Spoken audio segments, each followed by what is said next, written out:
तो जी हाँ दोस्तों, आज के इस वीडियो में हम बात करने वाले एक ऐसे स्टॉक के बारे में जो कंपनी आपकी किस्मत बदल सकती है। एक काफ़ी बड़े गोल्डन मल्टीबैगर स्टॉक के बारे में हम डिस्कशन करने वाले हैं, जो कि एक एफएमसीजी सेक्टर से बिलोंग करने वाली कंपनी है। इस कंपनी ने हमें बस मार्केट में 6 सालों में 1200% से भी ज़्यादा के रिटर्न्स कमा के दिए। And yes, we are talking about solid multibagger Varun beverages के बारे में। एंड आज के इस वीडियो में हम वरुण बेवरेजेस कंपनी के शेयर होल्डर्स के लिए काफ़ी कुछ इंपॉर्टेंट पॉइंट्स के बारे में डिस्कशन करेंगे, बट उससे पहले मेक श्योर चैनल को सब्सक्राइब करना बिल्कुल मत भूलना।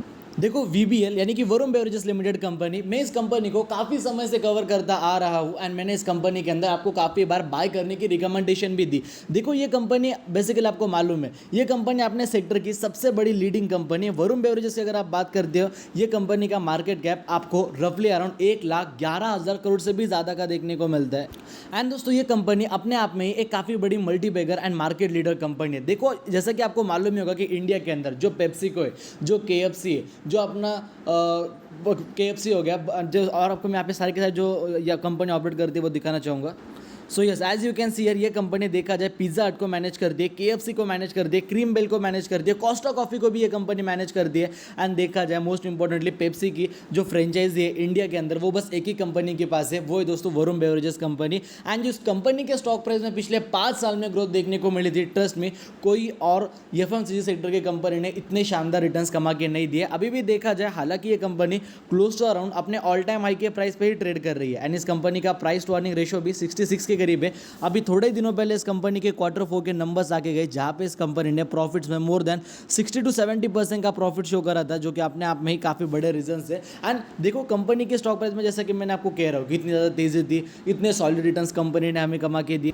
तो देखो, उन कंपनी के स्टॉक प्राइजेस में तेज़ी के पीछे सबसे बड़ा हाथ है कंपनी के प्रॉफिट्स का एंड रेवेन्यूज़ का। अगर आप देखते हो, 2012 में जो इस कंपनी का रेवेन्यू हुआ करता था वो था 1200 करोड़ का, फिर वो अगले साल हुआ 2100 करोड़, फिर 2500 करोड़, फिर 3000 करोड़, 3800, 4000, 5000, 7000, फिर कंपनी का रेवेन्यू नीचे आया 6000 करोड़ पे, पैंडेमिक लग गया, फिर 8000 करोड़, फिर 13000 करोड़, फिर 14000 करोड़। यानी कि नाना करते हुए इन पिछले 10 साल के अंदर ही हमें इस कंपनी के ओवरऑल रेवेन्यू में 700 से 800% का जंप देखने को मिला, जो कि अपने आप में ही एक काफ़ी बड़ा नंबर है।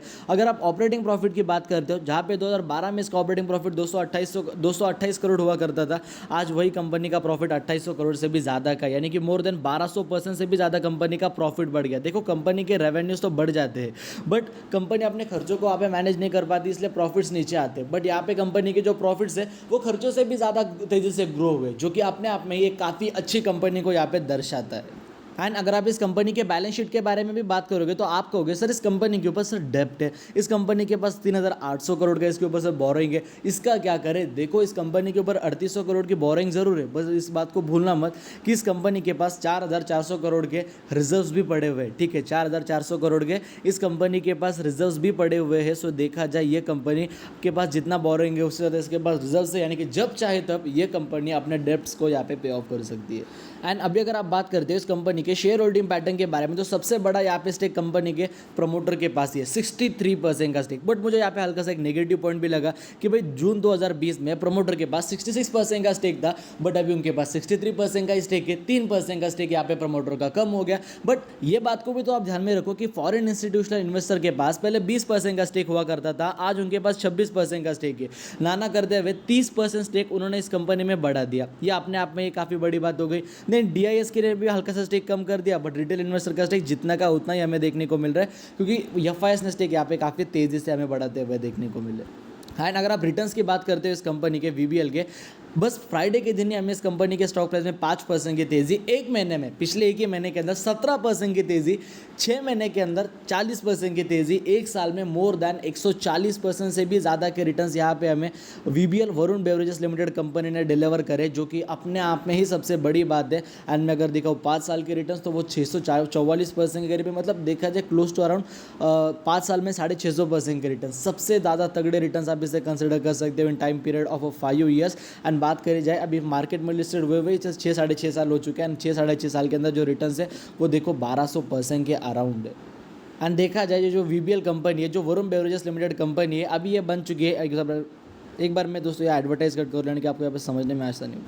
So yes now you can see it clearly. अभी देखा जाए ये कंपनी इंडिया की फोर्थ लार्जेस्ट एफएमसीजी सेक्टर की कंपनी बन चुकी है। एंड देखा जाए ब्रिटानिया कंपनी का नाम सुना होगा, one of the silent multibagger company है, एफएमसीजी सेक्टर की वेल नोन कंपनी है। तो इसने ब्रिटानिया कंपनी के मार्केट कैप को भी पार कर लिया है। ये कंपनी जब 30-40 हज़ार करोड़ का मार्केट कैप रखती थी तब से मैं इस कंपनी को कवर करते आ रहा हूँ। एंड आज ये इतनी बड़ी लार्ज कैप कंपनी हमें बनते हुए देखने को मिली। काफ़ी बड़ा इस कंपनी में पोटेंशियल है, इस बात को भूलना मत। बाकी अगर आपको हमारा आज का वीडियो पसंद है तो वीडियो को लाइक कर देना, चैनल को सब्सक्राइब कर देना। अगर आपके वजह से किसी का फायदा होगा वीडियो शेयर करना भूलना मत। जय हिंद, धन्यवाद।